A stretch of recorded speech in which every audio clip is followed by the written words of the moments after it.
সন্তান জন্মের পর আজান দেওয়ার নিয়ম কি? অর্থাৎ কানের কাছে আজান দিতে হবে নাকি বাড়িতে দিলে হবে?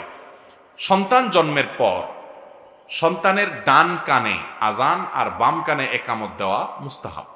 বিভিন্ন হাদিস থেকে এটি প্রমাণিত হয়, আমলযোগ্য। এখন এই আজানটা হবে যে কানে বলেছি, বাড়িতে না, বাহিরে না।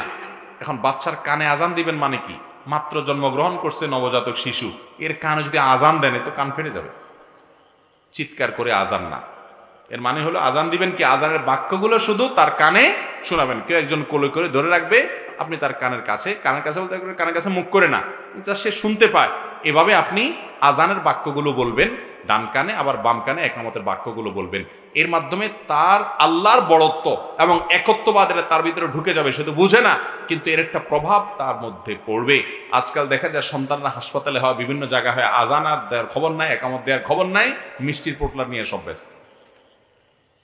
এই মোস্তাহাবগুলো চলে যাওয়ার কারণে দেখবেন পোলাপান সব দুষ্ট হচ্ছে, বাঁদর হচ্ছে, নামাজি হচ্ছে না, দিনদার হচ্ছে না, আমলদার হচ্ছে। আল্লাহ তাআলা আমাদের সন্তানদের নেক সন্তান হিসাবে গড়ে তোলার জন্য এই সুন্নাহ মুস্তাহাবগুলোকে আমল করার তৌফিক দান করুন।